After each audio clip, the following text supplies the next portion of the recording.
All right, Mike, we're doing the deep dive now. It's raining men. What do they really think? Let's riff on some questions. So, who did you look up to growing up? I looked up to my grandfather a lot, and actually, I think I brought that up in a previous episode. He, gosh, I would say he was just the most confident person that I had ever met, and Mm, very assured of himself. And I don't know if he really was that person, but he just, you knew from the moment that you saw him, like that guy knows what he's doing. He was a businessman. He was willing to take the risk of just going out every day and making it work. Always right. dressed well. He always had on a Mm. button-up shirt, had a jacket with him, hat. Just he just always seemed so well put together. Love that about him. Yes. And I do recall you bringing him up in some of our past conversations. And yes, love Grandpa. What did we call him? What did we call him? It's interesting because he's not my blood grandfather, but I still always called him Grandpa. Grandpa. Okay. Calvin Williams. He was just a dynamic gentleman. Well, good for him. It's just so interesting. You never know the impact you're going to have. And he just went through his life being him. And yet here Hmm. we are talking about him all these years later. Hmm. That's great. Okay. So a man that currently inspires you. So Grandpa did inspire you. Is there somebody else that inspires you today? It's interesting because I would say that he's probably closer to my age range. Well, certainly much more than my grandfather. Will Smith.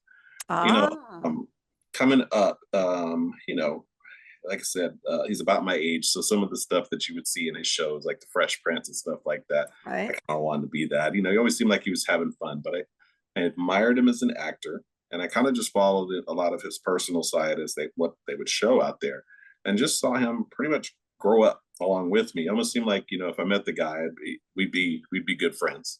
Right. But even when like it got to the, I mean, I hate to use the word controversial, but you go to the Academy Awards where Right. he had that event that kind of changed some of how the world may have seen him. Right. However, I say in that moment, he was willing to stand on the convictions that he had for the moment, and then even after that, was able to kind of reinvent himself. Like even now, he's like going back to the music and working through things that people may have seen as a mistake or not, but just being genuinely himself and continuing to not let anything stop him. Right. And not letting that one event define him. Yeah, Absolutely. gosh, I can't even imagine being in that kind of a fishbowl of a life, No. where everything you say or don't do is just magnified. Hmm. And that's how Wow. I have to look at, what the perceived stardom would be is like, I, well, and I try not to judge people too harshly because I don't want that upon myself. But I looked at like, say, if I was in a bar and somebody had said something to my wife, and I slapped the guy. For the most part, the most I could see is talking to a cop for a little bit in evening in jail, and if that, and that would have been it. There'd be some people that would talk about it. Oh my gosh, this guy walked up, smacked this dude. No one knows me, so it would never follow me. But Right. something like that, he doesn't. He and people in the limelight don't really get a chance to just be people. They have Yeah. to be what the world thinks they should be all the time. Right. Yeah, that's a lot of pressure. That sure Yeah, is. So what do you think makes a man a man? I think being willing to not let everything about what people say as a man define you. And Mm, it sounds like a long-winded way of saying this, but I'll try to get through it. When we're boys, we're often told, at least from my generation, we're supposed to be strong and not cry and don't back down from a fight, protect the women. And then you go a little further, and then they want us to kind of, you see on the TV how the older men are perceived as like charming and able to attract women and all that stuff. So you try to be all of these things, and if you're not all or any of these things, sometimes you find yourself, feeling ill at ease. Like, well, gosh, am I? So I think the ability to be a man is realizing that you're human first, mm, and that what you decide is going to be your definition of masculinity should be more defined by how you feel and not by what everybody is putting upon you. Like boys don't wear pink. Well, who says? Um, Exactly. Men can't cry. Sometimes after I've cried, I felt much better than I had before. Not being weak, but I think sometimes embracing the fact that our flaws and our weaknesses allow us to build and navigate and make strength where there was weakness. So you can't have strength where there was not once a weakness to build upon. Oh, that's such a good point. Yes, I like that. Wow, that is very profound. Okay, and that was that was a super full, wonderful answer. Okay, Mike, what moves you?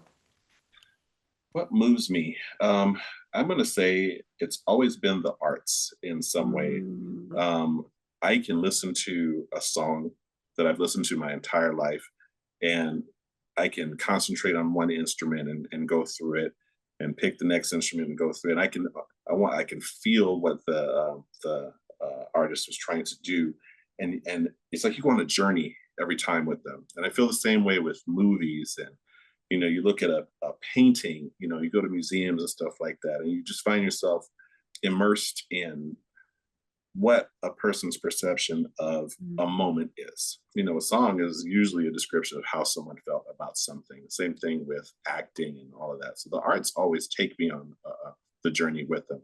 I've been in a movie before, and you do the nail biting and stuff like that. And you almost feel like you were in that with them.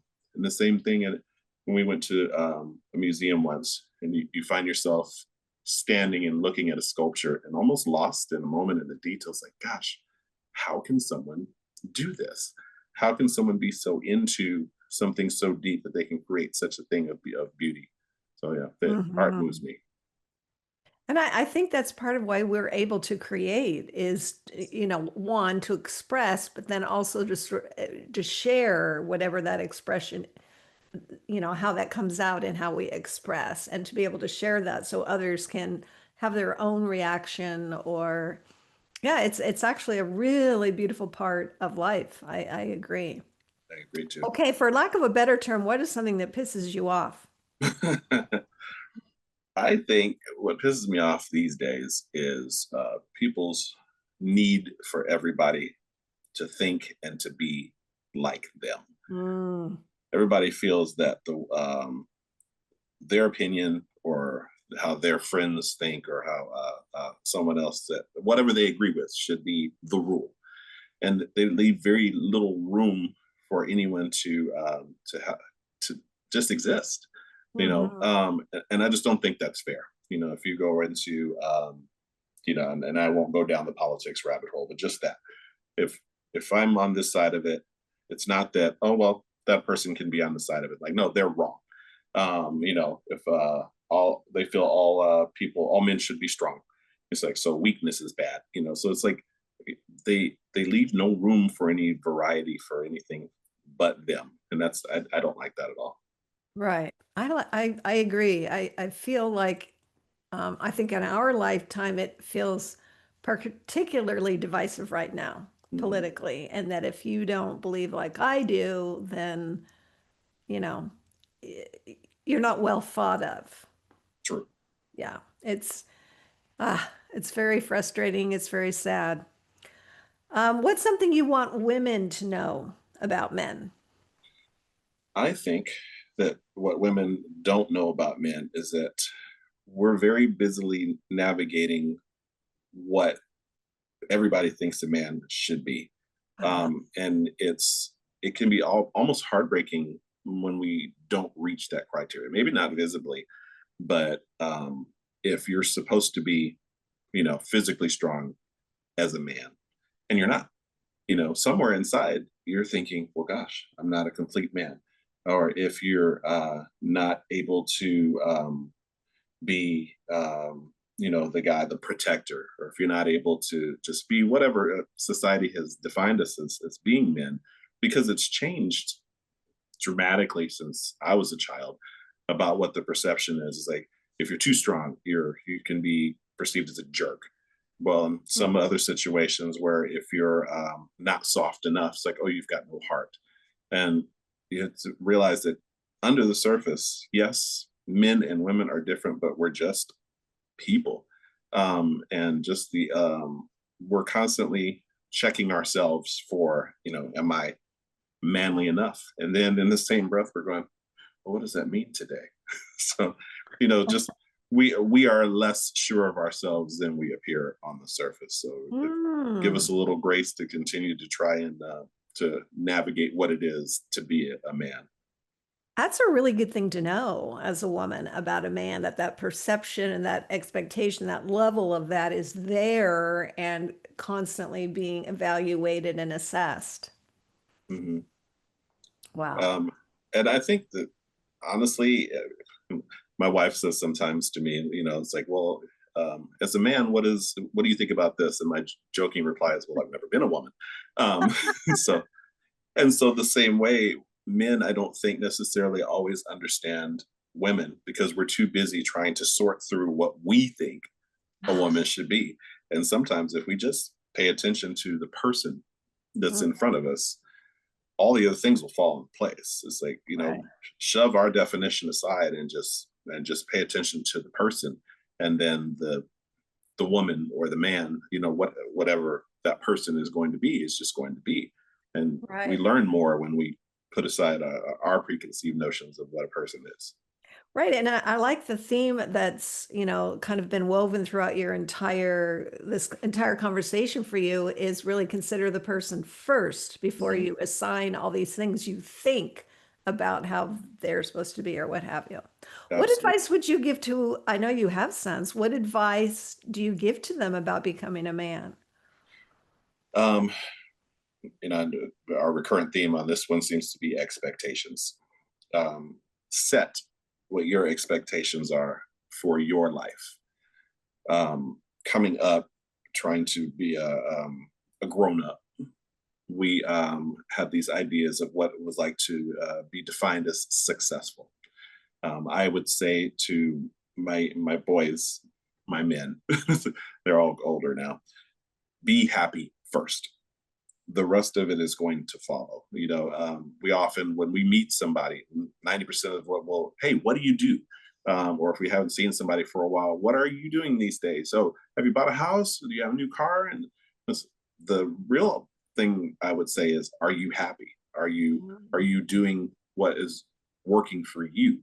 So seek that first. Whatever that is, and everything else is going to be a joyful add-on. And even the disappointments in life, if you're going in the direction for things that are fulfilling you, then life's little inconveniences will seem just that, just minor and inconvenient. Right. And let me ask you a clarifying question. When you say being happy, are you talking about sort of fulfilling your purpose, or are you talking about kind of your state of mind, emotion? A little of both. I have looked back on times where we'll go with like career. The expectation when I was coming up was you make sure you get a job that's stable, that has benefits, so you can take care of yourself and raise a family. And some of that along the way was, well, gosh, so busy trying to satisfy those few criteria that I got into a job in the beginning that I may not have chosen originally. I Mm. got into this job because it fit these bills.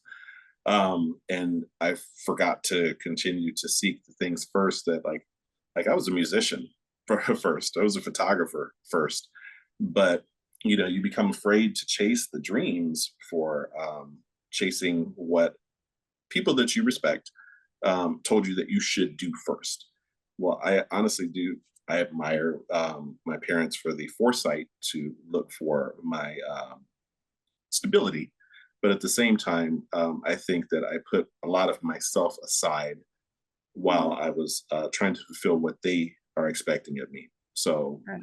to clarify, seek what you want in your life above what you feel that others are shaping you that you should do.